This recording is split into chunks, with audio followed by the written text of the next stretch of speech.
go the other side. On the other side. Okay. Very good.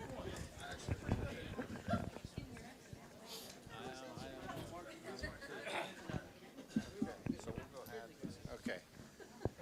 All right. Good evening, everybody, and welcome to the New Eagle Social Hall.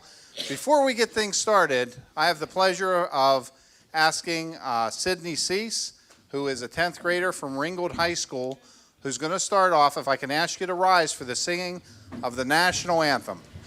Sydney.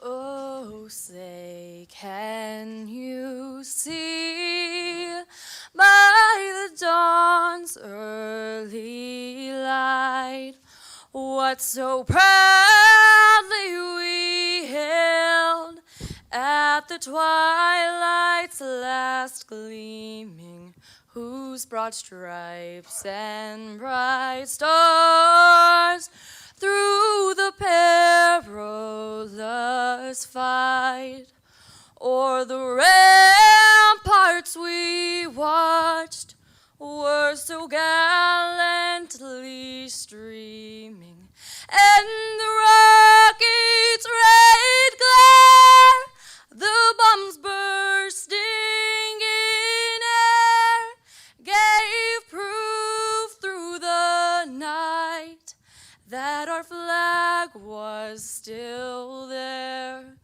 Oh, say does that star-spangled banner yet wave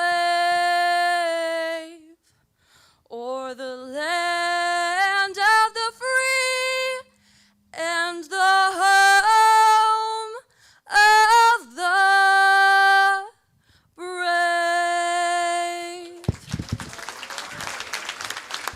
Thank you, Sydney. Thank you, Sydney. Before we get started, I just would like to mention a few things. First of all, I want to thank the New Eagle Volunteer Fire Department for the use of the hall this evening. Those gentlemen will be selling food directly in the back of the hall. The second thing, if I could ask everybody to turn off or silence any cell phones or electronic devices. During the debate, would like to ask that everybody, of course, keep as quiet as you can so we can hear the candidates. And the first thing I'd like to do is, first of all, tonight, I'm very happy to say that one of the largest and oldest and fastest growing chambers in the area, the Monongahela Area Chamber of Commerce, and one of the oldest and largest and fastest growing publications in the area, the Observer Reporter, tonight has come together to sponsor tonight's primetime debate. So we're very excited to see such a nice crowd here this evening. My name is Tony Bettino.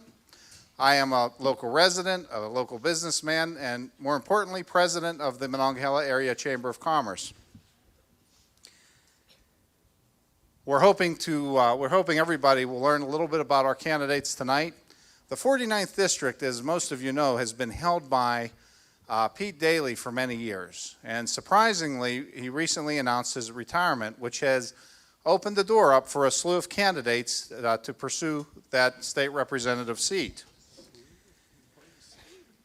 The Chamber and the Observer, we felt it very important to hold some type of debate this evening because we feel it's very important that the citizens of the 49th District have an opportunity to maybe get to know the candidates and see their positions on various issues. So hopefully we'll be able to achieve that this evening.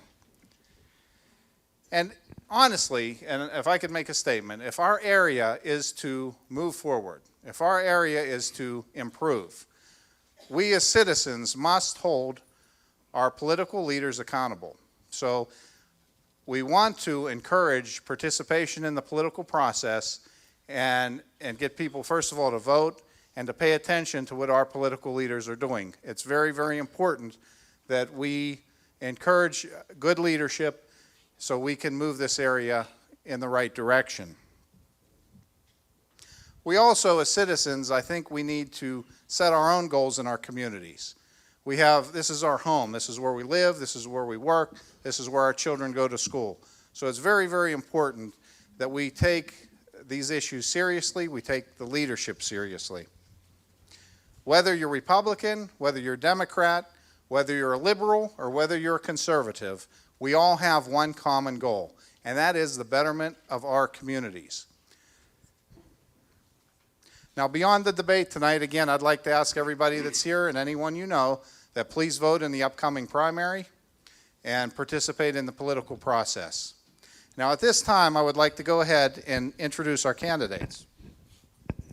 And I will do so in alphabetical order.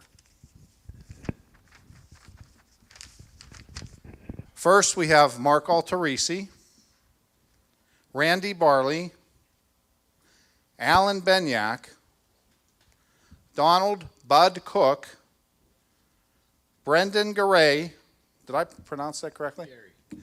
Brendan Gary, Don Henderson, Robert Kepix, and Melanie Patterson.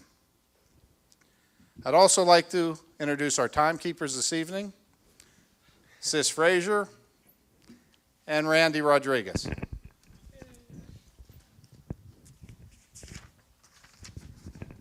Most importantly, I'd like to introduce our moderator for this evening.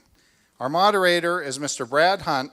He is a 17-year veteran of the Observer Reporter and has edited the newspaper's editorial page for the last 3.5 years. He hails from Toledo, Ohio, and has a bachelor's degree in communications from Georgia State University in Atlanta, and a master's degree in popular culture studies from Bowling Green State University in Ohio. He has won several Keystone Press and Golden Quill Awards. He and his wife Shannon live in Bridgeville. In his spare time, Brad is a voracious reader, a movie enthusiast, and a longtime contributor to Beatle Fan magazine, the world's leading journal on the Beatles. So at this time, I would like to introduce Brad Hunt. Thank you very much. It's good to see everybody out here tonight. Good to see everyone taking such an interest in local and state government.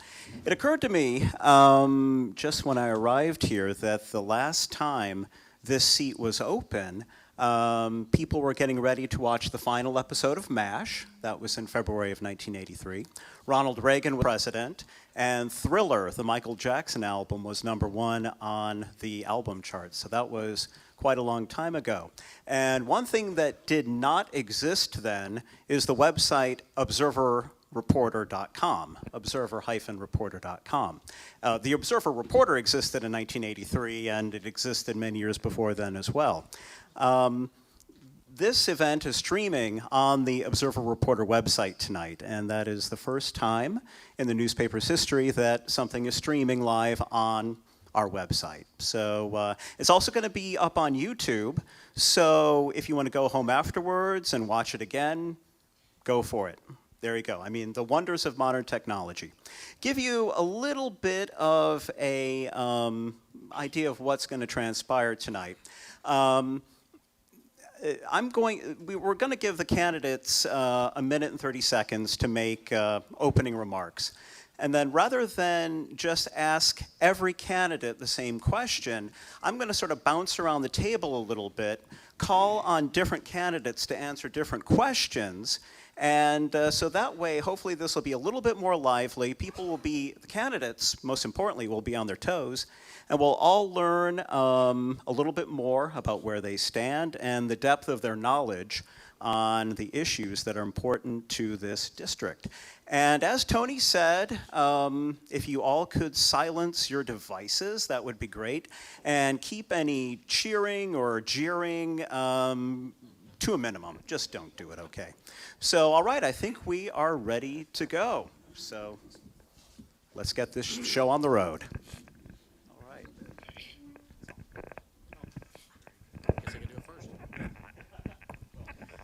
Thank you very much. First of all, thank everyone for coming tonight. I've been to a lot of these events over the years, sitting out that side, and this is by far the largest crowd I've ever seen at one. So I applaud all of you for coming, and thank New Eagle Fire Hall and the Observer for sponsoring this, but like I said, I can't say enough about everyone being here. It shows how important this is to everyone. Just a little bit about myself, Mark Altrisi. I'm a third-generation business owner, self-employed. Our family's been in business in the Valley since 1938. I've also served 20 years on Shawry Borough Council, 8 years as president. I've served on numerous boards over the years. Currently, the main one I'm probably the most proud of is the Washington County Tourism Board, which I am chairman of. Reason I like to point that out to you is I've not only served on a lot of boards over the years, but in the last 4 or 5 years, most of the boards I've served on, I'm serving in leadership positions. These are not positions that I was in leadership 20 years ago or 10 years ago. I'm serving those now because I've served with good people who trust me and have faith in me. The tourism board is especially near and dear to me because the Washington County Commissioners had enough faith in me to put me on that board. So that to me says a lot because those are people that I highly respect, past, and in this case we have a retired commissioner sitting here in Bracken Burns. I'd like to point out him being here also. So thank you all, and I will be a full-time, I stress, full-time state representative if I am lucky enough to represent you in Harrisburg. Thank you.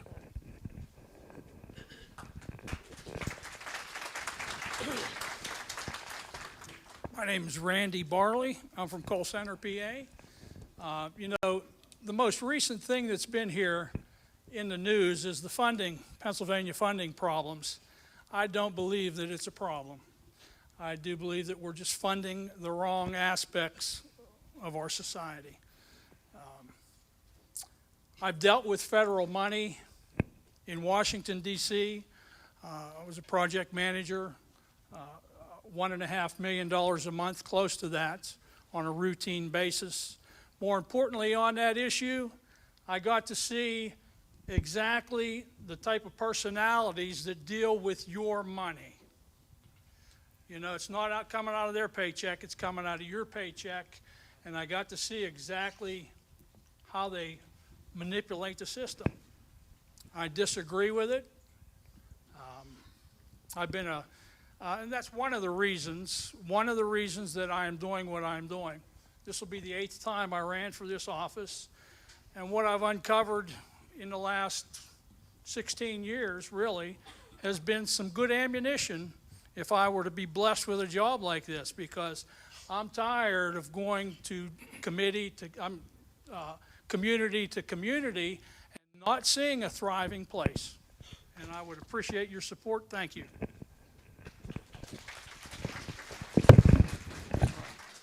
Good evening. I'm Alan Benyak, and I'm a candidate for State House of Representatives in the 49th Legislative District, and I am honored to be here tonight, and I would like to thank the Observer reporter for this opportunity and also the Monongahela Chamber of Commerce.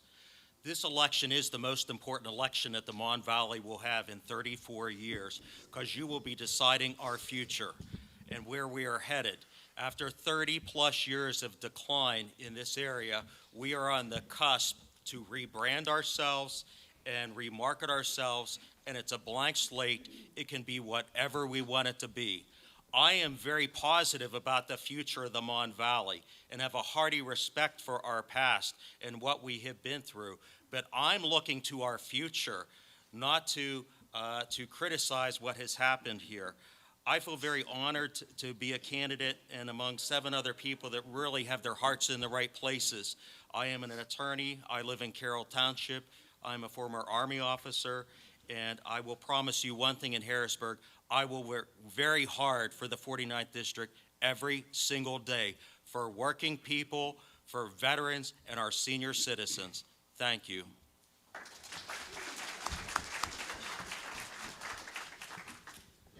Good evening, and thank you all for coming out. What an honor. It's great to see so many people out and involved in the political process. But I would like your indulgence tonight for a reason. This is a very special day in my life. This is my mom's birthday, and she couldn't make it tonight, and happy birthday, Mom. Now, I have a story about my mom. 2 years ago when I ran, and these guys, everybody included up here, knows what you go through the routine. Well, we had gotten the very, very large signs, 10 of them, and we were struggling to get them all out, and I had one sign left in my mom's garage. And I walk over, and I was proud, and she says, "What are you going to do with that sign?" I He says, well, Mom, I'm going to get it out there. She says, it's not doing any good in the garage. Okay, so that's a little bit of the flavor of what it was like growing up in the Cook household.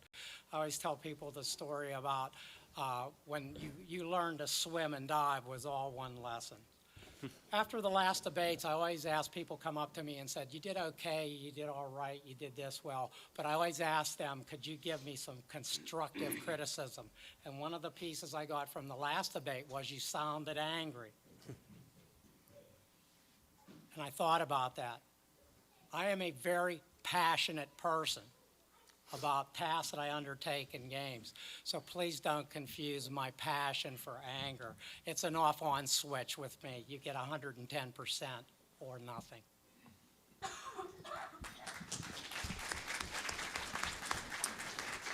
Good evening. Thank you all for showing up tonight. It is very nice to see, as many of others said, a lot of people taking part in the political process. My name is Brendan Gary. I'm a graduate of California University of Pennsylvania last May. I'm pursuing my master's degree in business administration at the university. I'm serving my second term as student government president there, and I'm also serve as vice chair of the board of presidents for PASHE in Harrisburg. I had the pleasure of being in Harrisburg these past 3 days and meeting with legislators, staffers, and aides, and I was not pleased with what I saw there. There is a lot that needs to be changed. There's not only tension across the aisle, there's tension within the party, and on both sides. There are people that can't get along even with their own party. That we need people that are going to get along and going to work for the people, not work for their personal agendas. The legislature is so much more beholden to their wealthy donors that they forget about the middle class. The legislators are not any better than the average taxpayer. Some of them forget that. I'm ready to go to Harrisburg to represent you and everyone in the 49th district. I am ready to go to work for you 100% of the time and dedicate my time to serving you and serving the needs and bring community back to the Mon Valley. Thank you. Well, good evening, everyone, and welcome. I am Don Henderson, running for the 49th District as well, and I want to thank you all for coming out tonight. Thanks to the OR, as well as the Chamber of Commerce and the New Eagle firefighters for giving us the hall this evening. It's no surprise to me that in Monongahela and New Eagle, this turnout is what it is. Campaigning the last few months, I've had the pleasure of sitting in on numerous meetings. I remember being down at the Historical Society meeting about a month ago. Because of my capacity, I serve on the state board of the Pennsylvania Downtown Center, which creates strategies for communities all over the state of Pennsylvania. And I was down there on a snowy night in February, I believe it was, and I don't know, 70 or 80 people showed up. So it's no surprise to me, and I was also at the Main Street meeting. So it's no surprise to me at this community, and I always tell people, you people are passionate about community, which is what I am as well. And if you know my history and you know what I've been about in this valley for over 30 years as president as well as township elected official twice, president of numerous organizations working hard for the people of this valley, I'm not looking for a new job. I'm looking for a promotion from what I've been doing for the people of this valley for over 30 years. And I respectfully request your vote. Thank you.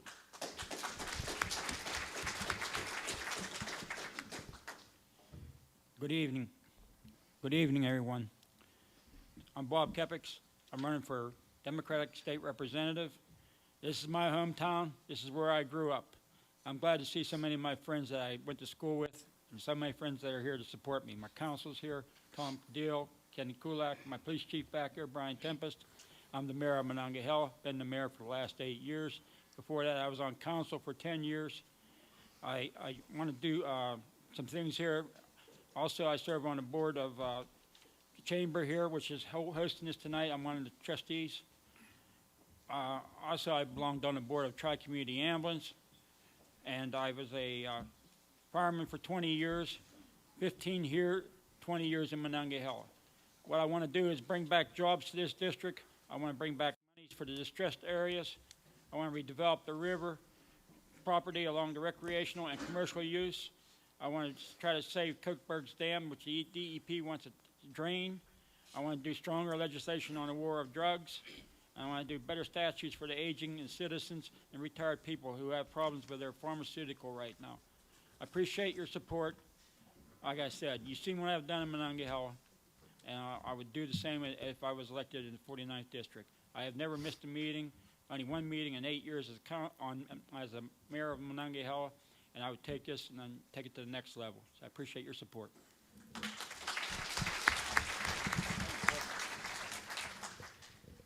Hi, my name's Melanie Stringhill Patterson, and I'm a former public school teacher and currently the owner and operator of a unique vacation house rental in Belle Vernon called the Good Old Days House. You can see some of the literature is over there on the table. As well as I am the owner of 2 patents, a utility patent for a baby product that I invented as well called PIBS, Disposable Bibs on a Roll. You'll see some samples of that over there, as well as a shiny mirror ball trophy that I won in this very social hall as the Dancing with the Stars champion. Yay, some people are here. It's awarded by the Monongahela Area Chamber of Commerce, which was a great fundraiser for them, actually. That fundraiser raised thousands of dollars for the fireworks display that is put on every year here in Monongahela that entertains, I think, 10,000 people I think you get here. Isn't that, Terry Netshai? Don't you know that number? Is it 10,000 people come for the fireworks display? So I'm proud to do that, and I'd take off my dancing shoes any day to volunteer as a charity event to raise money for an organization like that. There's 3 types of people in this world. There's those who make things happen, there's those who watch things happen, and there's those people who sit on the sidelines and say, what the H happened? Well, I'm getting off the sidelines here as a non-politician in the 49th District, and I'm running for your state representative in Harrisburg.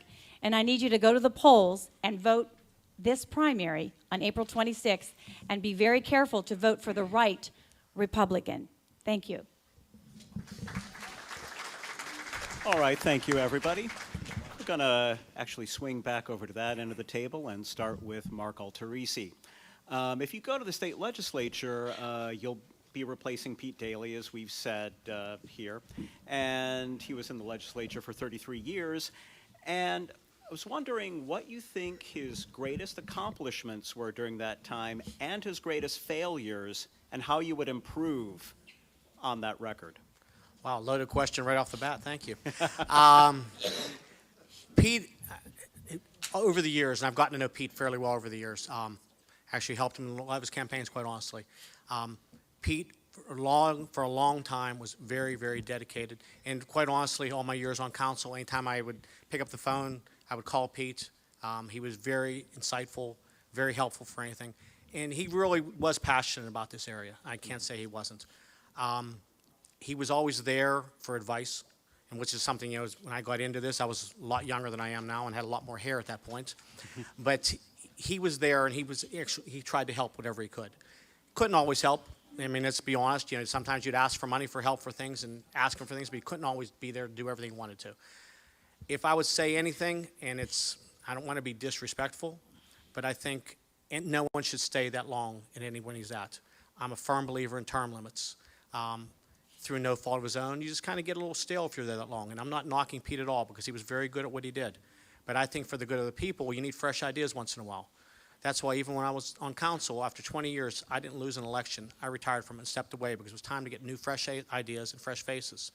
So if I had anything to say negative, and I can't even call it really negative, is you don't want to stay that long. Term limits are important. We shouldn't be there that long in campaigning and trying to serve. We need fresh ideas so we can move forward. How many terms would you serve? 4. I'll go on the record right now and say 4 max, because I just think that is, I honestly, and I'll follow up to that, I think it's a little crazy that this is a 2-year term. I think, if anything, these should be 4-year terms, because the problem with it is very simple. We get elected, we turn around, we're campaigning to run again, and we can't be as effective in Harrisburg for the 49th District as we need to be. That is one of the many things needs fixed, as well as, quite honestly, shrinking the size of the legislature.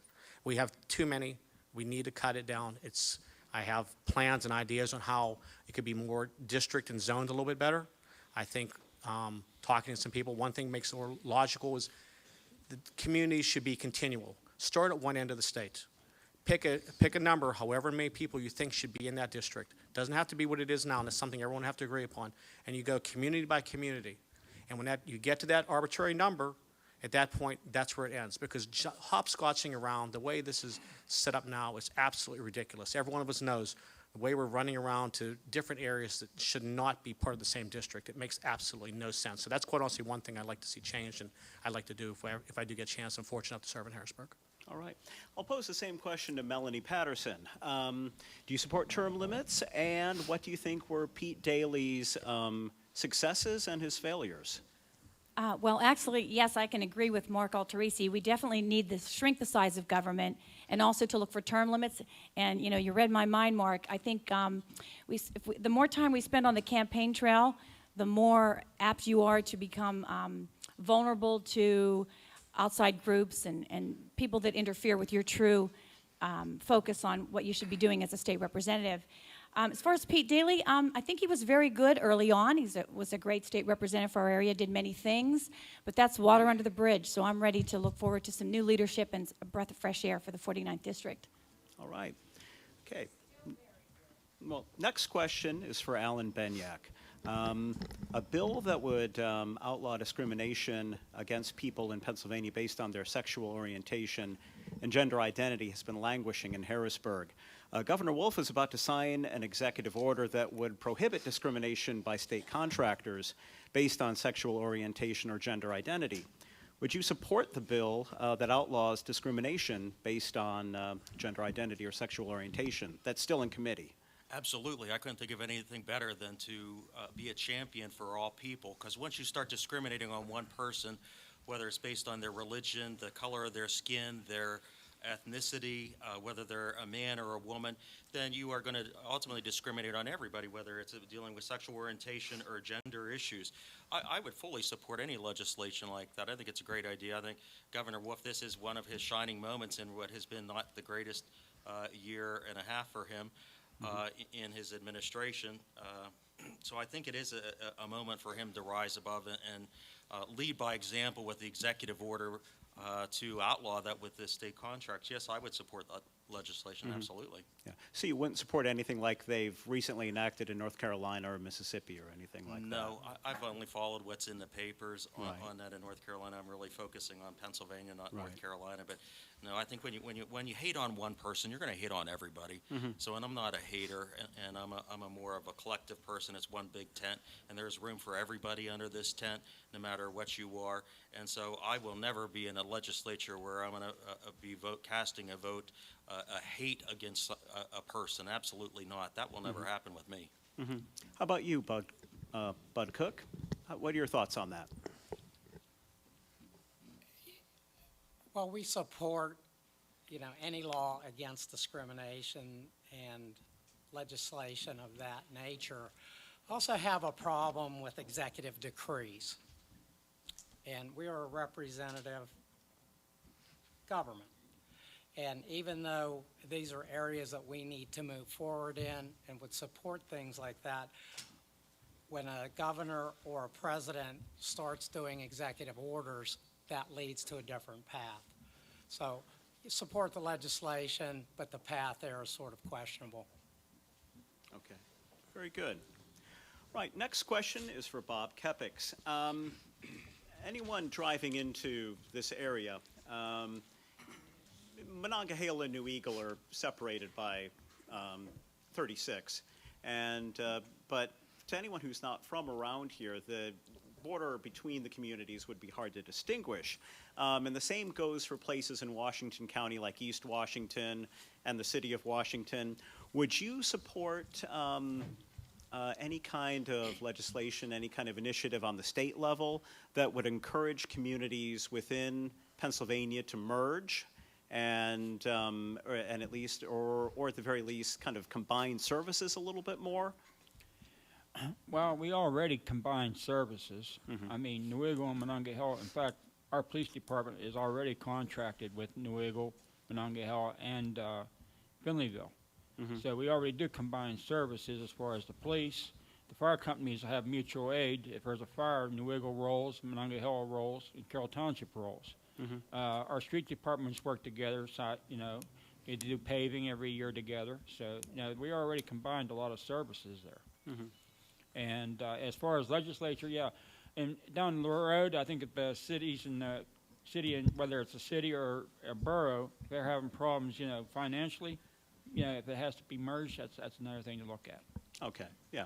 Throw the same question to Don Henderson. Well, that's my life's work. I've been working to get communities together and bring them together on a variety of issues for that very reason. When I served on the Washington County Redevelopment Authority, we enacted the first incentives to get communities to combine and work on getting, I believe it was Coal Center in California at the time.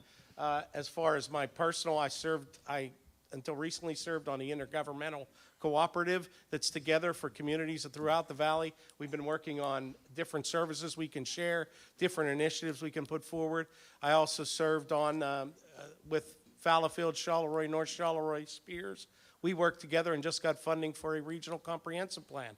So that's kind of my life's work, what I've been trained to do, and I certainly would support any incentives that would I wouldn't mandate it, but I certainly would like to incentivize it more, whether it be at the county or state level, to have municipalities consider that, because that's the way we start to save tax money and save tax dollars. Every town does not need 2 new backhoes and 4 new things that they use 3 times a year. It's ridiculous. So what we need to do is start looking at ways to share those expenses so the taxpayers benefit and we have more efficient government until at such time as we start to make the region grow, which is ultimately the goal.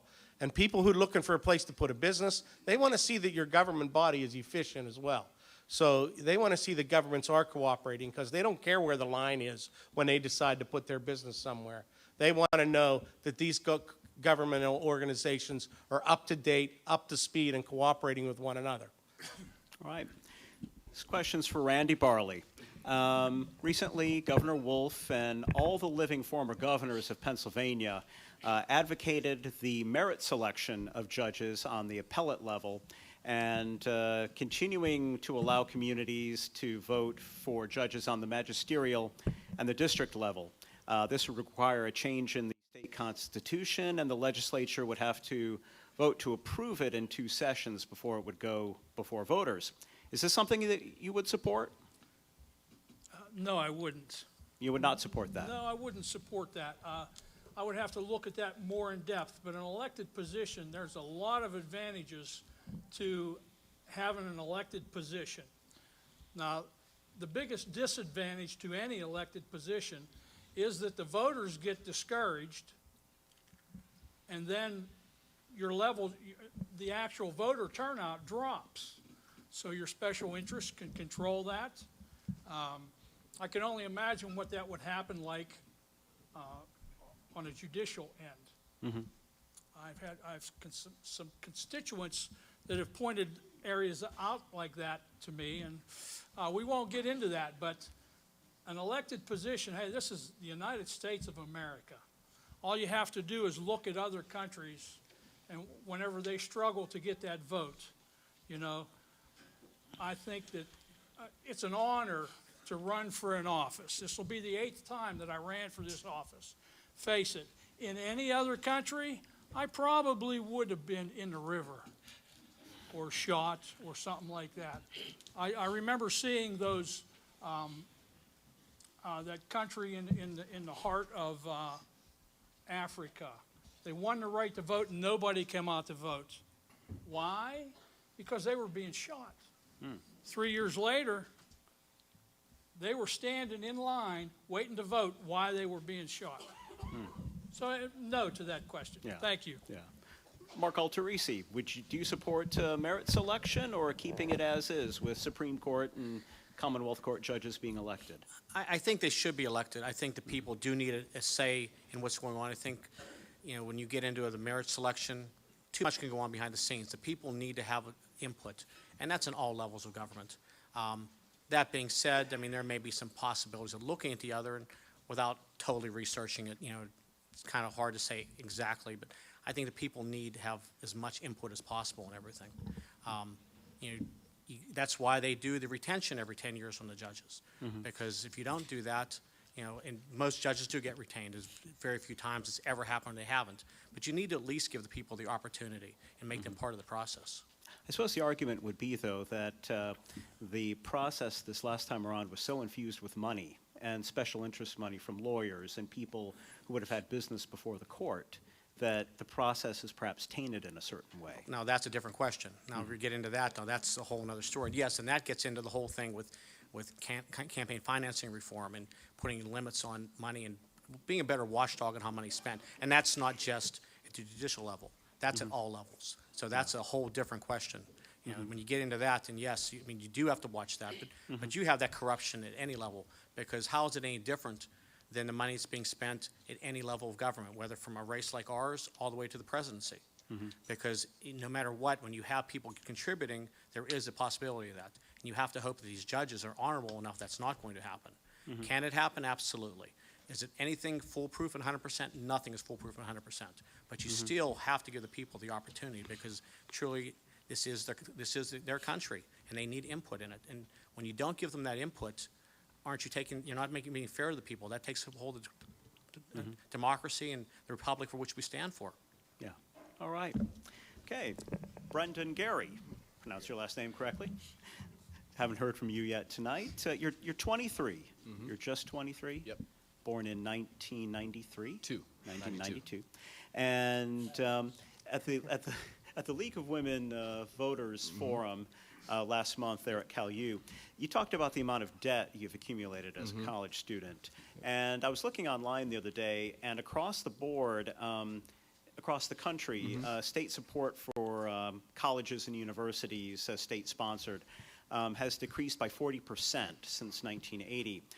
Do you think Pennsylvania should bring funding levels for state universities and colleges back to the 1980 level? Absolutely. I think we need to get funding back into education. That's one of the reasons I was in Harrisburg this week, was advocating for more funding for higher education. I'm a prime example of what the state system of higher education here in Pennsylvania can produce.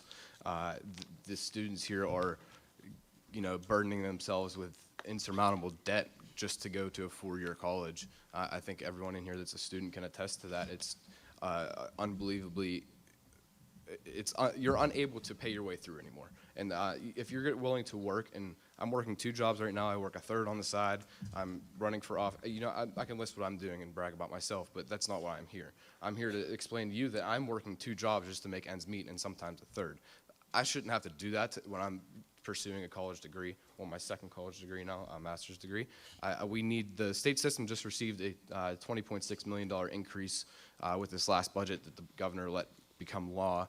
That's the first increase the state system has had in 7 years. So the last 7 years, the state system has had flat funding.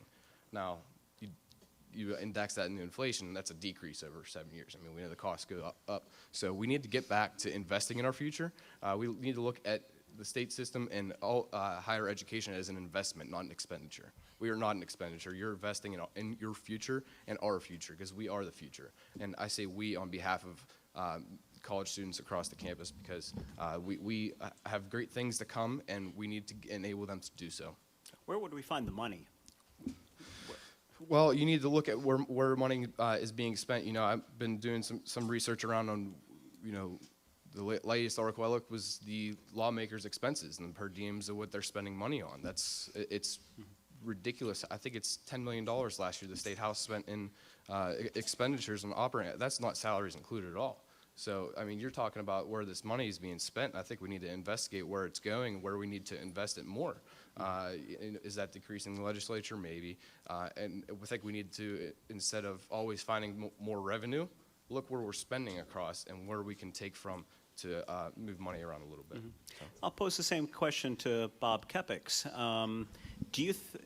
Should we restore funding for state colleges and universities to where it was at 35, 40 years ago? Yes, I do. I think we should restore money for the colleges, because colleges and universities need higher education, and students need more education. Yeah, I definitely would support that. And where would we get the money? Well, we can get the money from a lot of different areas. One would be the gas wells that are out there right now. Eventually, once they get established, maybe get a tax on them. Secondly would be these state stores right now, maybe privatizing that. A lot of people are against doing that, but it would stop the pensions that are being put out there right now, and money spent on employees doing that. Number 3, we definitely need to look look at other observations down the road, maybe cutting people's pensions down the road, the ones that are making big pensions right now, not the ones that already have it, but the ones that are, they're working into office now, have a set pension instead of what there is right now, and that would also produce more money in the state to help with the university. Right. Okay. Alan Benyak, last month at the League of Women Voters Forum at Cal U, you were asked about the state budget, everyone was, and you said you were centrist, straight down the middle, and willing to compromise. I think everyone pretty much said that if they were in Harrisburg, they would be willing to compromise too.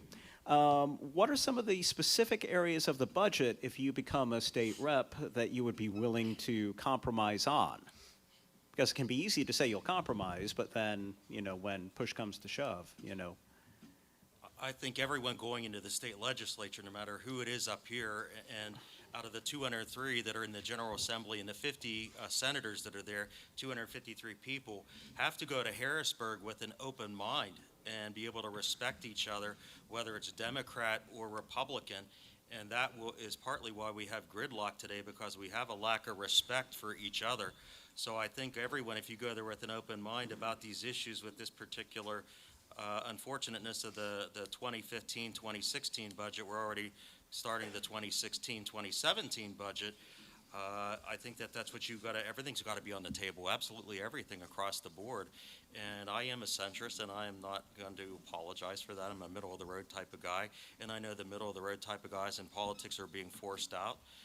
And a lot of them have decided not to run this year, including Mr. Daley and Mr. Harhigh. But that's what I am. But I think I'm mature enough at 52, and that I think you have to put everything on the table and look at it. The budget is $30 billion. It really could probably be as high as $33 billion, ideally with more funding for education. But that's what you're looking at.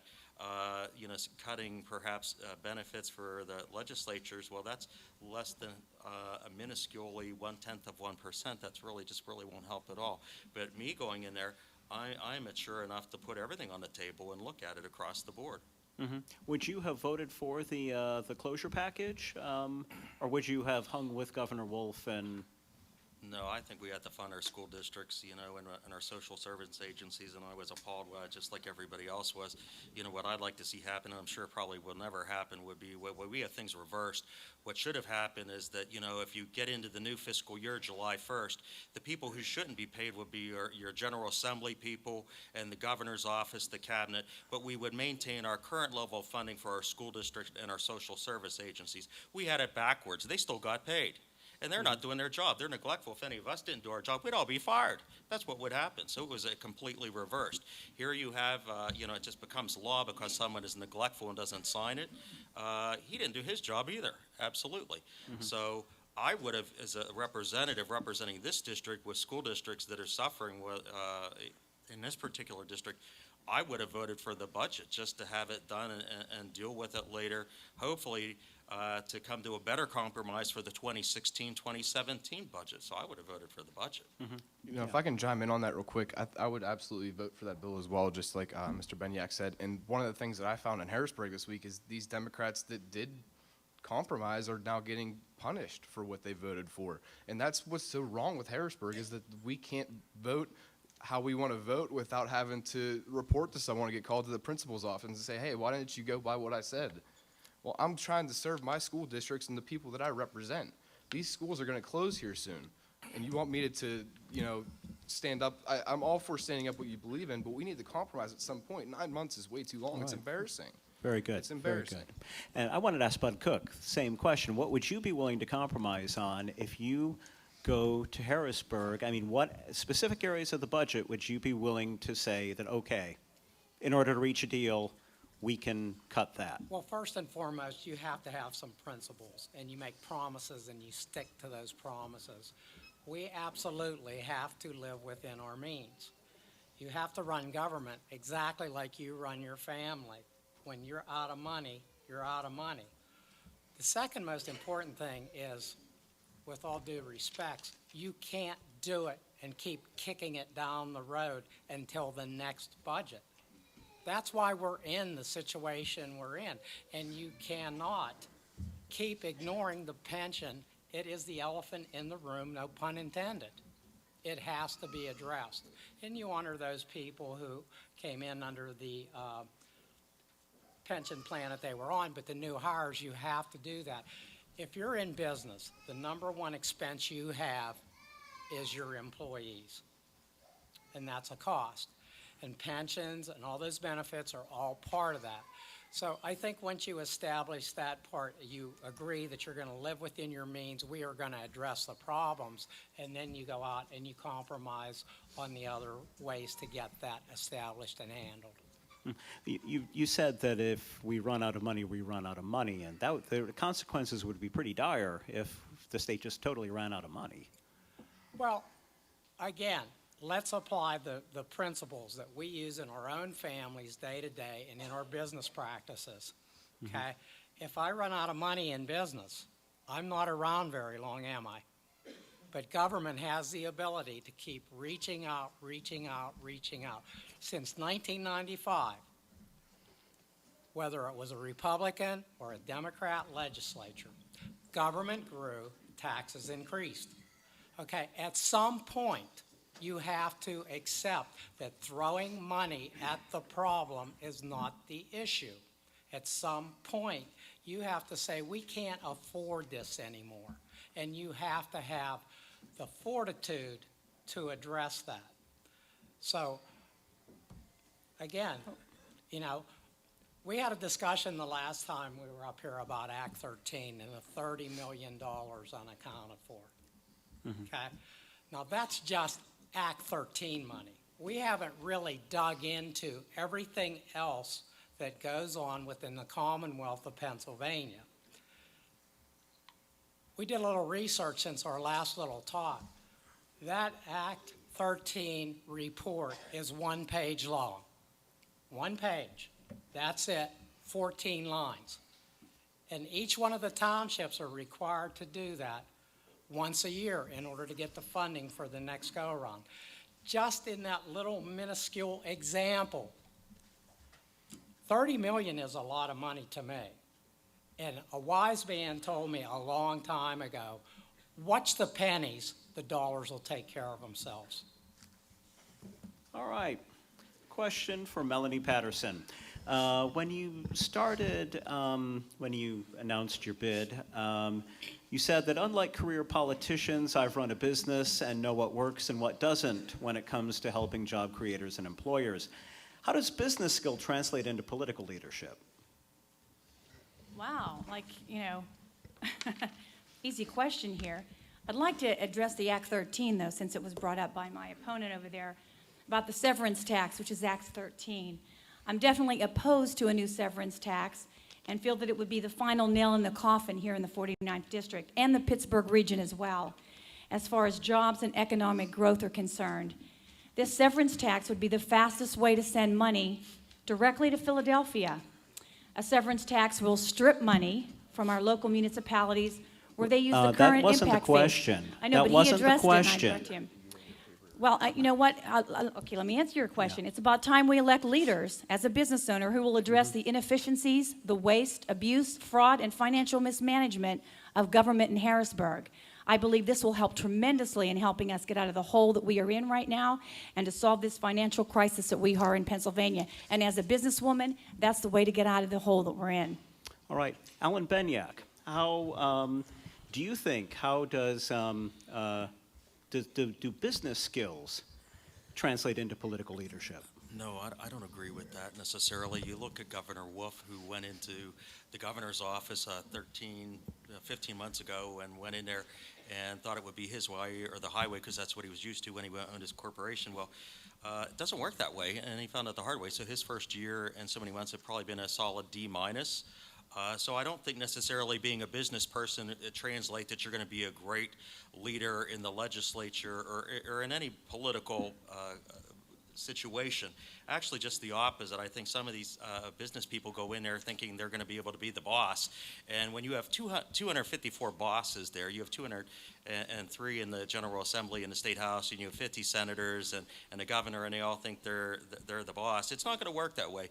You have to be willing to be realistic about what you're able to accomplish. And I think business people go in there with a different mindset on there, that they're going to go in there like a bull in a china shop, and it's not going to be able to work that way. I'm very realistic about me going to the General Assembly, being one of 203 members, probably in the minority party, still in the minority party, but I'm able, because of my personality, I'm able to get along with everybody, Democrat or Republican, to put the interests of this district ahead of everybody else and their egos, because I think you have business people, and even on a national level, you have business people running for president, and their egos are outsized, and doesn't mean they're going to be successful when they get to Washington, D.C., just the opposite. They're in for a really rude awakening, and nothing's going to get done. And that's what happened with Governor Wolf. So I think being a business person is great. It's part of everyone's background. We have a lot of backgrounds up here, but no. All right. Right, Randy Barley. Very good. Governor Wolf has signed an executive order increasing the minimum wage for state workers to $10.15 an hour, and he would like to see that implemented across the state. Do you support an increase in the minimum wage? Me? No, Randy. Oh, I'm sorry. Randy Barley. Yes, I do. Yeah. Yes, I do. But one thing about the minimum wage, just as whenever I started into the workforce at $2.65 an hour, that was a living wage. Now, I think what they're doing is just solving whatever problems they're faced with to get reelected again, or to calm whatever fears the public may have. In another area, well, I won't get into that, but as a temporary fix, yes, because what we need to do, as we all know, we have to go out there and attract business to our district, to our counties, to our state. And, you know, just putting a Band-Aid on a mosquito bite isn't going to get it. You got to get rid of the hive, you know. And we have to bring business in here. In this position, I would strive to make sure that the laws are on the side of business and employment. Because as we all know, the family structure has been the #1 hard-hit area. Our own personal families. It may not be yours, but you know somebody that went through a divorce over money, loss of a job, et cetera, et cetera. So, and it's not that hard of a job to do. I think that's why they make this job a 2-year term. I'll pass for that one. Yeah. All right. Thank you. Mark Alterisi. Minimum wage at $10.15, as high as $15, as it's been in some states. Any thoughts? Yes, I'm in favor of that as a small business owner. I understand it's tough, but in conjunction with that, no, yes, I'm going to stick to that first, because I want to get into something else in a second. But yes, I have no problem with that. You have to take care of your employees. Your employees, even as a small businessman, they have to be, I mean, I employ 9 employees part-time, but they're part of a family with me, and that's the way I treat them. So that's where you have to try and take care of them. You have to do whatever you can to help them. Those people, and especially in a small business family, because you look out for each other. Can I address 2 other things real quickly, because I don't run out of my time here, because I just want to address 2 other questions from earlier. Go for it. When the comment was made about the budget cuts, okay, that's great. We do need to look at line by line item, but you can only cut so much. What we need to look at is making Pennsylvania more business friendly. It's not always about cuts. It's about trying to find ways to bring business into the state. And the more business you bring into the state, the more income you can bring in. Our corporate tax is 9.9%. Too high. It needs to come down. That is a huge issue. We are not a business-friendly state. We need to be. We believe we're 39th in the country right now. It can't be. We have a natural gas industry here. It has abundance of gas. They're not doing much right now because the price of gas is down. But at the same time, we don't have a plastic manufacturing plant anywhere around here with all this gas, and the plastic manufacturers would use that gas. Why don't we have it here? Because the corporate tax is too high. We need to make it more friendly for them. I know my time's up. I had one more. I guess, can I elaborate on, or am I done? Keep it quick. Be a bit quick. I just have to real quickly, as a self-employed business owner, I do really feel that self-employed business skills do come into play. The problem with Governor Wolf wasn't the fact of him being a businessman. The problem was the fact that he drew a line in the sand and they weren't all willing to work together. It had nothing to do with his business skills, because as a business owner, you need to also, when I talk about being able to treat your employees like family, you need to respect what they have to say and listen to them. And that's where the problem has been in Harrisburg for the last 9 months. There's not enough listening been going on, and it's been an us against them mentality. All right. Brendan Gary, some have said the Commonwealth is facing a pension crisis, and new state employees should be moved into 401k style accounts or some combination of a pension and a 401k. Do you agree? I think the defined benefit plan currently is working. You know, a lot of misconception about pension reform is that it saves money. I don't believe that it really does save the Commonwealth money. I think there's a pension plan that we can come to an agreement on, whatever the specifics of that plan may be. Yeah, I will be honest, I'm not the expert on pensions. You know, I had a young person not thinking much about pensions, but that is something that I have, through this process, been educating myself on, that I would never have learned unless I've done this. And I understand the pension crisis in this state, and I understand what we need to do for our state employees and such. And we need to come to a long-term plan and not just go budget year by budget year and get by just to get a budget done. I think there's an agreement we can come to long-term. Melanie Patterson, 401k or pensions as they are?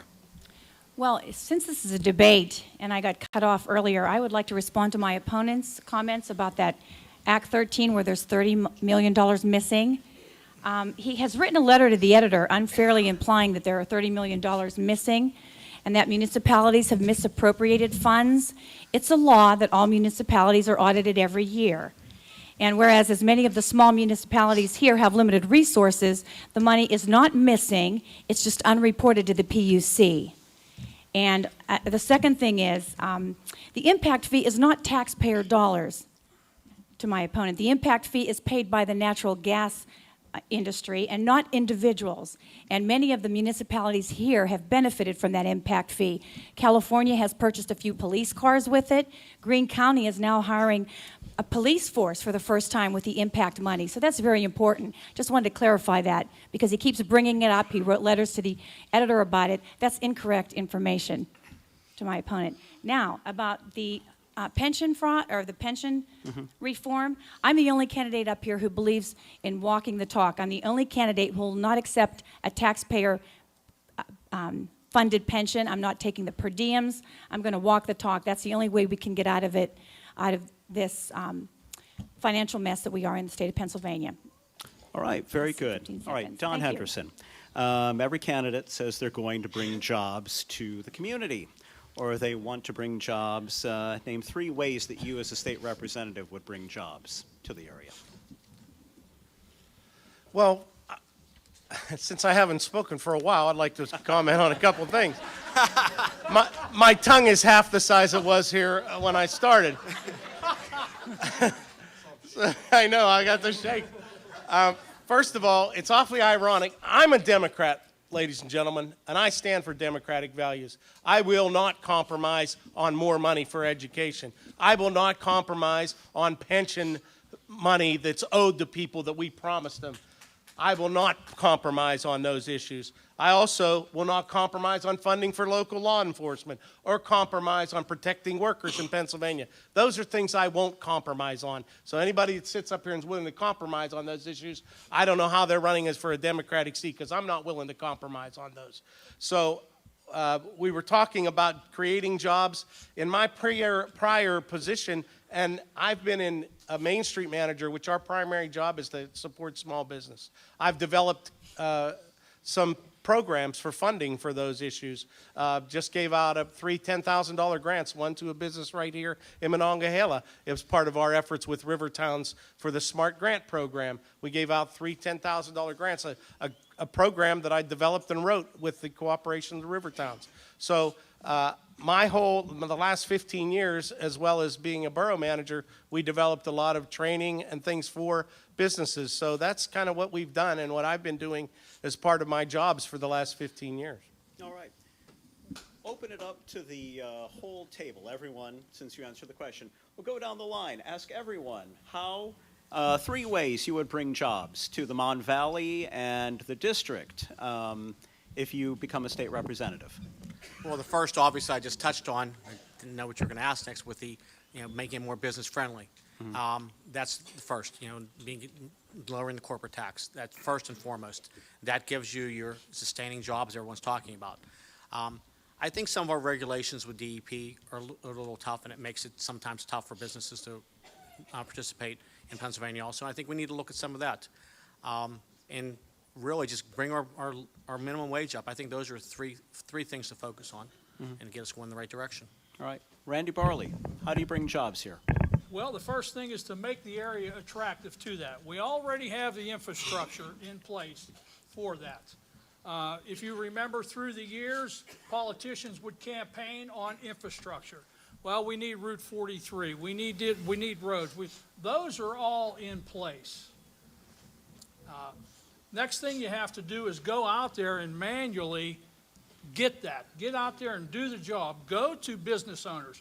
One of the biggest things that I couldn't understand, because back in 2000, whenever they were wanting to turn this state into a gambling state, I wondered to myself, did anybody go to Disney? Did anybody go to a family-oriented industry?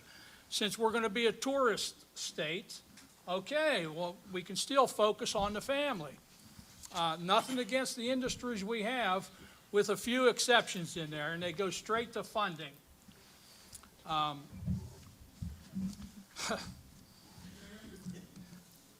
We have to make our laws conducive to that. So if you're a business person, you're saying, hey, wait a minute here. Heck with this cheap labor. Look at the benefits I have by coming to the 49th district in southwestern Pennsylvania. Because I don't really think, just by looking at the gridlock that we're faced with, I don't think it's an attractive place. All right. How do we bring jobs? Very specifically, what do I want to do as this next state representative? I want us to fully develop the site of the former Wheeling Pittsburgh Steel Allenport plant. There's 200 acres there that are ready for development. It's owned by Mon River Partners, who, when they purchased it in 2012 for $10 million, an assumption of debt for $4 million and $6 million in cash, they wanted to make an industrial park. Well, nothing's been done because our leadership hasn't done anything about it. I intend to tirelessly work with our delegation to make sure that those 200 acres that are there, that have rail, that have water, have a seawall, actually is developed for actually manufacturing companies to come in right there in Allenport. That's number one, what I intend to do as a state representative. Number two, I intend to work tirelessly with our delegation to bring the Community College of Allegheny County into the borough of Denora, the site 12 acres of the Denora Elementary Center, and I will work tirelessly for that. Wrap your head around, Washington County does not have a community college. How could that possibly be? Westmoreland County does, Allegheny County does, but I will work to bring it right here into the 49th district, the site right there in Denora, which has suffered so much, so that it will be there for people to train them, not to be nurses or teachers, but for the Marcellus Shale industry. Gas and oil, we are a fossil fuel district. That's what I intend to do. All right, Bud Cook. We're definitely going to get cut off on this one, because we could probably talk for the next 2 hours about bringing jobs back into the valley. Let's split it into two. Let's talk about the manufacturing and the opportunities.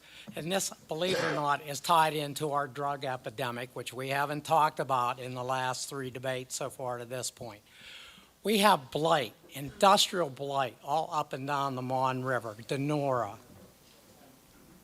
Brownsville, West Brownsville, Stockdale, over in that area. These are opportunities. These are opportunities for us to reestablish. We've been going after the bringing in the businesses into the pads along out there. Think about it. Those industries were originally there because of the shipping and access and all that port. access to the railroads on either side of the Mon itself, and also Interstate 70. So there's a tremendous opportunity. Actually, folks, we've already started at the beginning of the year. We're already working on jobs coming into the valley. Now, second point, natural resources. We have the boating, the fishing, the hunting, all those assets available to us. What we need to do is take a look at those natural resources and develop those even further. There's approximately 80,000 miles of waterways in the state of Pennsylvania. We're only second in the entire country to Alaska, and we haven't done anything yet with those. So there's a lot of work to do. It's a lack of leadership. That's what we're going to bring to this, and that's where the business experience comes in. We know how to talk to the people and put those deals together. All right, Brendan Gary. There you go. I almost slipped up. Almost, yeah. Number one, raise the minimum wage. We have consumers that want to spend money on local businesses that can't. It's not that they don't want to spend money here and support local businesses. A lot of people can't. Give them a living wage, and they will spend the money here. And train your employees to do their job well. I think it goes back to, you want to talk about universities. We have a university that graduates 1,500 students looking for jobs every single year. That's just in the spring. I mean, that's a crop of workers that are dying to find a job. It's so hard to find a job as a college student anymore in your degree, where you have your degree. I have students that want to be teachers that don't want to be teachers in Pennsylvania because they can't find jobs. We need to focus on gearing towards our college graduates who come to this area, stay in this area for 4+ years. A lot of them want to stay here. It's a great place to raise a family. I came here 6 years ago, a little over 6 years ago. I'm still here.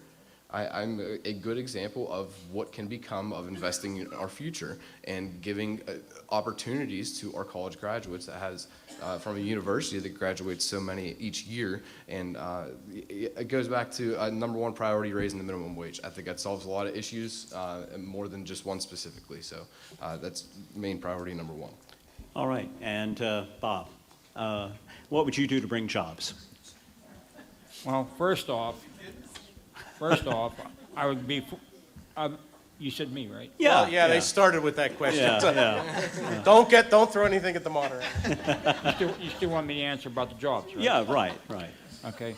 I would be full-time trying to be, as a legislator, to bring jobs into the 49th district. First off, we tried tax breaks. That didn't work. I worked at Sony. I mean, Sony was there for 10 years. Before that was Volkswagen. Before that was Chrysler. And they all had 10-year breaks. So we have to look at another way of a system of stopping the 10-year break that everybody's had in the past. You know, look at other friendly ways of bringing jobs in here. Yeah, we do have the natural resources. That's number one. We have the rivers that we can use. Boats, towboats going up and down the river. That's industry. First off, we have Denor. That's been a lot of area in there for industrial movement. I would like to see Denor grow again like it used to be with power piping and all the other ones that were up there at one time. We have Van Vista over in Bentleyville that could be putting jobs in. And you have the technical park. I mean, with the technical park up in California, you already have electrical as far as solar panels and everything else. So I would definitely look at technical jobs and manufacturing jobs. All right, Melanie Patterson, how do you bring jobs? Well, as stated before, we are a unfriendly business state when it comes to Pennsylvania. Come to Pennsylvania and break even should not be the motto. We need to elect real experienced leaders who are movers and shakers, problem solvers and wealth creators, and who will do more to bring good paying jobs back to our area. What definitely sets me apart from all of these fellows up here is that I'm the only one who is a mother. And as a mother and as a former educator, a teacher, we are problem solvers 24 hours a day. And the second you step into a classroom, you are a problem solver as a teacher. After the birth of my son, I left the classroom and solved another problem when I found an unmet need in the worlds of moms. I went on and manufactured my PIBs. Through that manufacturing process, I led a team of engineers. I worked with advertisers. I hired marketing and sales reps for distribution and placement of my product, and was manufactured it right here in the Uniontown area. And my good friends Bruce and Camera Barlotta were the first ones to agree to place my baby product on the shelves of Giant Eagle stores. And ultimately, we ended up on the shelves of Walmart nationwide in 2001. But I can't get away from it because my husband here, Bob Patterson, has a 100-year-old family business here called Pittsburgh Flexicor.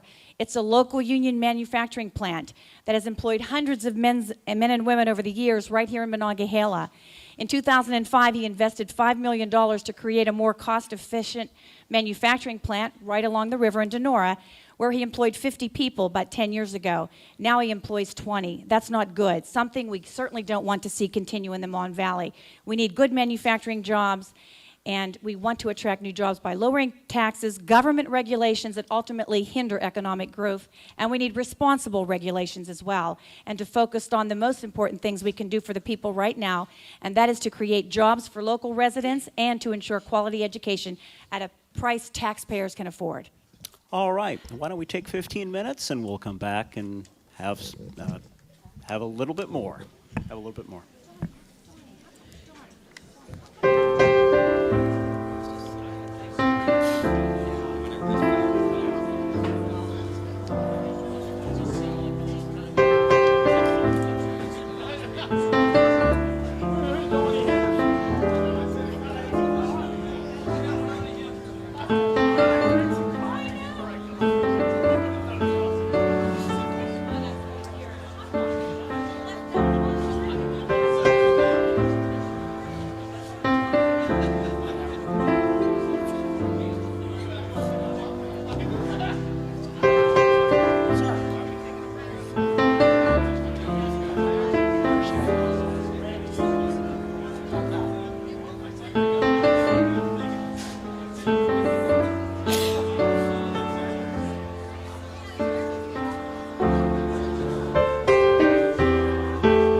We've been in your community since 1808. We've stood by your side covering the news of the day. We've been here for the important times in your life. We've celebrated with you. We're proud to have delivered the latest in local, regional, and national news in Washington, Greene, and southern Allegheny counties. We'll be here for the next phase of your life with our print and online editions. The Observer Reporter, life delivered daily.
We've been in your community since 1808.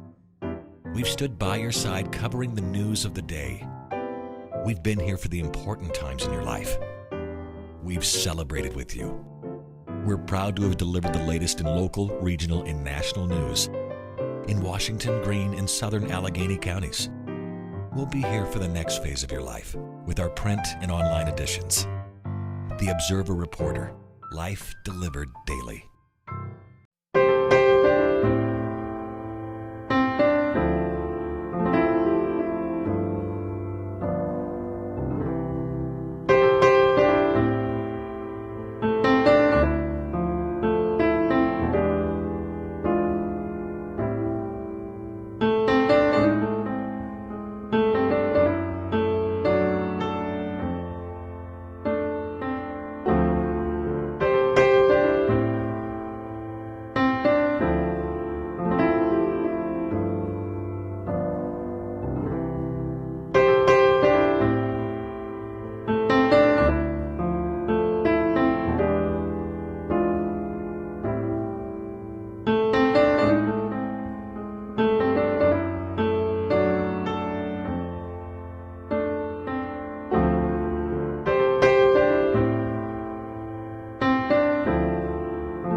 We've been in your community.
Okay, if we could ask everybody to go ahead and take a seat. We're getting ready to begin the second part of tonight's debate.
All right.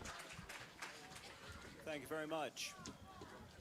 Apparently, if everyone could speak up a little bit more into the mics, that would be good for our tech folks. Does that go up? Really? Okay. I'm going to pull it out actually and use it. Hello, hello. All right. Okay. If everyone could speak up into the mics, that would be excellent. All right. Start into the second half here, and we will start with Don Henderson. There you go. All right. Asking you shall Thank receive. you, my fellow candidates, Yeah. for your support. All right. Okay, you said you support a severance tax. That's correct, Don? You support Yes, it is. You support a severance tax. Given the decrease in natural gas prices and the layoffs that have occurred in the industry, do you think now is the best time to pursue this?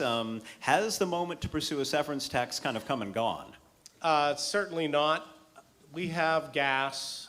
How many people remember the good old days when the steel companies were operating and they paid their fair share and they paid their taxes and they didn't ask for breaks and we were prosperous and they were active members of the community? I long for those days again myself. I'm tired of giving it away. For the same reasons the steel companies were here, the gas companies are here. We have the things they need. We have water. We have the resource, the land they need to do their job. And guess what we have? We have the gas. Okay? There's only certain places they're going to go to get the gas. And they already have left here. Why did they leave here? To chase more money and to chase Utica shale in Ohio, which was easier to get for now. And as that product comes back up, and they got ahead of themselves, folks. You need to know that. They got ahead of themselves. They didn't have the distribution network to move the gas as fast as they produced the gas. So they got ahead of themselves. And when the time comes and that industry starts to turn around, and they will be back, these are the same companies that complain we don't have the skilled workers they need for their jobs. Well, that's because we're not funding education. So if we want skilled workers to fill their jobs, then they might have to pitch in and come up with some money. 70% of the gas that's produced in this state goes outside of it and will be taxed and paid for by people outside of this state. So I'm just telling you that I long for the good old days when companies took responsibility and they paid their fair share. And I'll go to Harrisburg and make sure that those companies, like others, pay their fair share. Brendan, Gary, severance tax. Yes, as well. I have to say I agree with a lot of points that Mr. Henderson touched on. Didn't think I'd be saying that tonight, but yeah. Yeah, that was a joke. I'm not. Yeah. I'm taking that one. Yeah, I think. I think the severance tax is long overdue. This is something that can help us fund education at the state level and invest in the future that we talked about earlier tonight. They need to pay their fair share. They're coming here and using our natural resources. It's only right. For so long they've been here. You could say that the industry is declining, but as Mr. Henderson said, they got ahead of themselves. There's no doubt about it, and you can't argue that. They definitely deserve to pay their fair share along with all of us. And we all pay our taxes. They need to pay their taxes. We need to get that focus on that to help us provide the property tax relief that we've been talking about for so long. And you know that all ties in together in the big budget bill. So I think that's something we need to focus on and pursue. It's long overdue. All right. Randy Barley, a bill just moved out of a House committee that will place new limits on abortion, limiting the time that a woman can get an abortion to 20 weeks. If you'd been in the House, would you have supported that?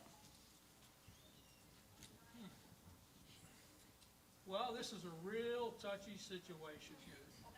I'm a firm believer that a woman's right to choose. Sorry, microphone. A woman's right to choose is a real touchy issue. I'm a firm believer in that, depending on the situations. I would have to be able to make a vote on this issue like this, I would have to see all the little ins and outs of this, because the rights of the individual and the rights of the unborn are an issue here. So I don't think right now would be the time to answer that question, because I do not know the intricacies of the bill and what's going to be the law, because I may say something and might have to bite my tongue later on, but I will tell you one thing. Choice, I'm pro both, really, pro-life and pro-choice.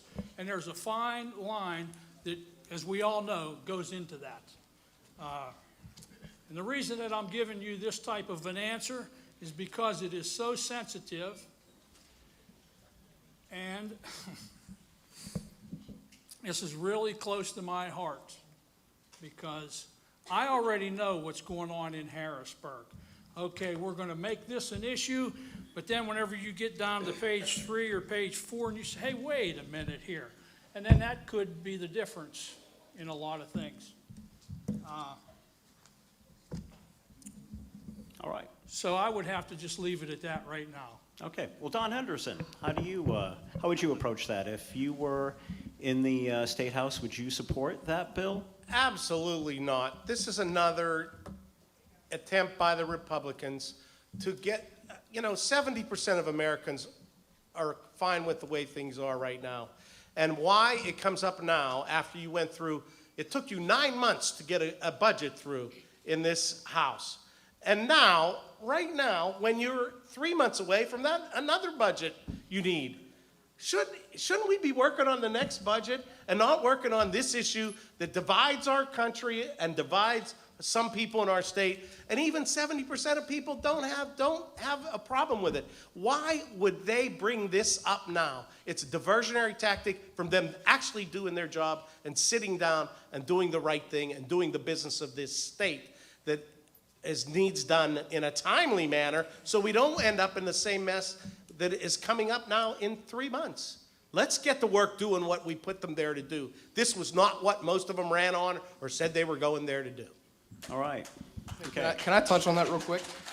Sorry, I didn't mean to steal your moment. I think the big thing I think the big thing about this bill in particular is the speed that it's moving. It is being moved so fast from committee without public hearing, without doctoral opinion, without expert opinion. And the Republicans are moving this faster than any other piece of legislation they have all year. They were on second consideration yesterday, and there was a motion to postpone this bill until June 15th so everyone could have a chance to review the bill. There were 3 new members sworn in the other day that haven't had a chance to read one line of the bill, yet they have to put up a vote for representing 60,000 of their constituents. All right. Okay. Well, we have to move on. All right. Bud Cook, you mentioned heroin and opioid abuse a little while ago. And if that's a major problem in this area and in other parts of the Rust Belt and in other parts of the country, what are some of the ways that the state could combat it? What are some avenues that haven't already been explored? Well, one of the areas, excuse me, that we need to concentrate on is to stop looking at the symptom and start looking at the source.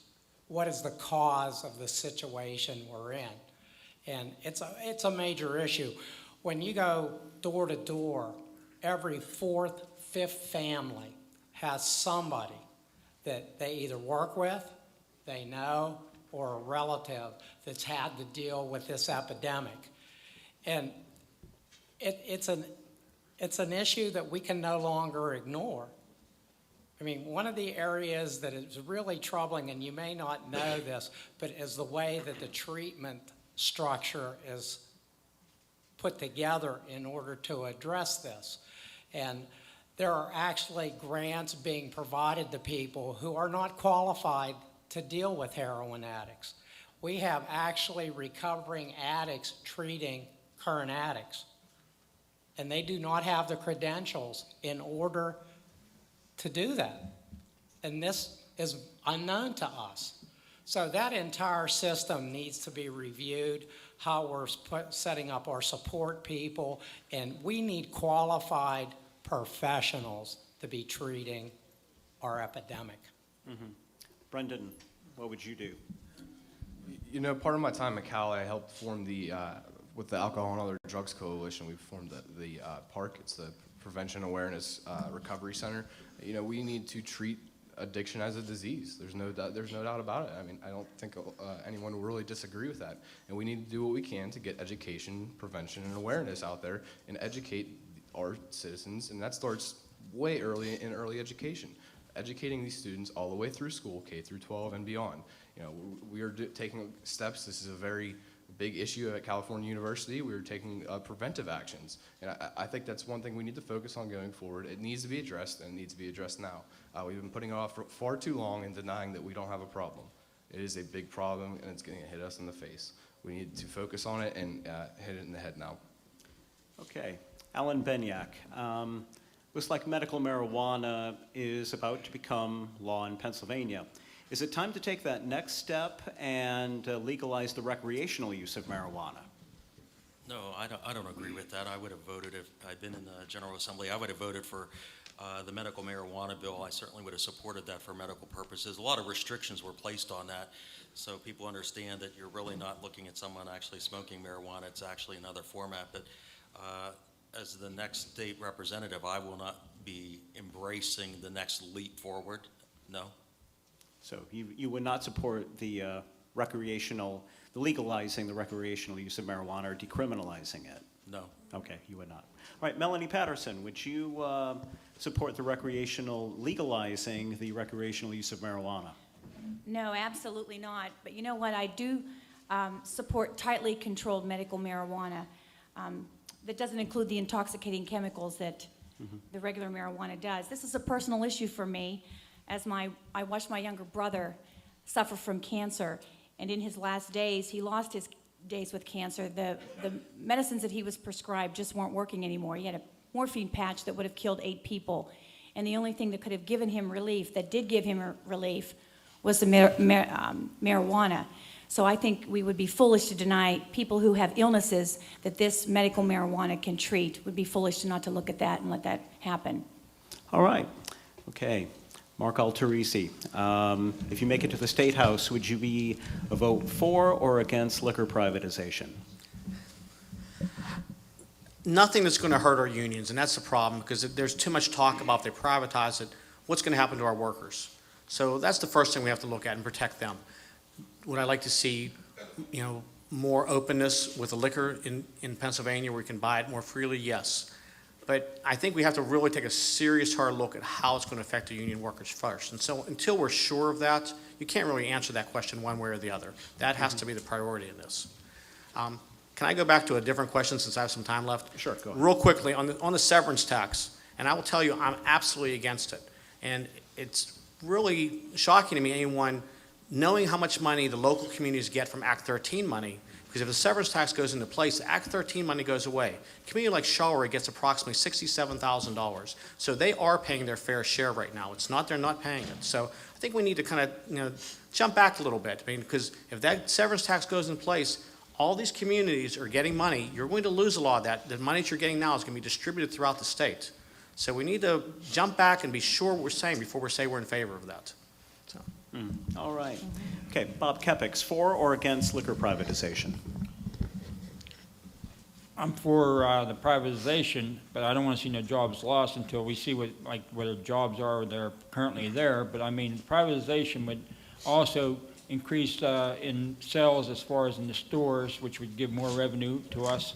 Also, it would give liquor license would have to be bought through everybody who sells the license or sells the product, so there's going to be more money revenue there as far as liquor license. So I think it would be more of a cost factor as far as getting more revenue back into the state. All right. Okay. Randy Barley, Pennsylvania's infrastructure regularly gets very poor grades from its roads to water infrastructure. Everyone agrees that it needs to be upgraded, but how do we pay for it? How do we pay for it? Yeah. Well, we're getting back to the funding issue now. And I know that there's a lot of issues there where we would be surprised at what we are paying for. What we are paying for, my apologies. Sorry, bud. Okay, yeah, Okay, I'll give it to you next that's time. okay. Specifically how we would pay for it? Well, I know, for instance, what I was surprised about, and I'm making this an issue because it was, Charleroy was going to apply. I think it was their third loan whenever this budget, they couldn't, this gridlock in Harrisburg and Washington, D.C. I was surprised at the amount of benefits that your senators and legislators get in the gaming law. It's called Title IV. Amusements. And basically what it says is, paragraph 1 says that your senators and legislators are not allowed to partake in any profits from that. Paragraph 2 says, except under these conditions. And then it goes A to K, from pensions to tuitions to everything you ever decided to get out and go to work for. So that's only one spot where we could get funding. I say if we can fund our officials, why can't we fund our school districts the same way? And in this question, our infrastructure. So, and I know this is the one thing that I've uncovered amongst others is just like a pebble on a gravel driveway. All Thank right. you. Okay, Bud Cook, how do we pay for our infrastructure? We've already just had a major tax increase on what you pay at the pump per gallon. The funding is now in place. That should take care of itself in time. Again, another example of kicking the can down the road and not addressing and making the hard choices. A little bit of time left. I'd like to go back to Act 13. Seems to be popular tonight. Number one, not against Act 13. The law is written that if there's a severance tax, that Act 13 goes away, the money goes to Harrisburg, and it goes to the end of the states. Actual editorial that ran in the Observer Reporter says, and I quote, 30 million of Act 13 impact fees have been unaccounted for, not missing, unaccounted for.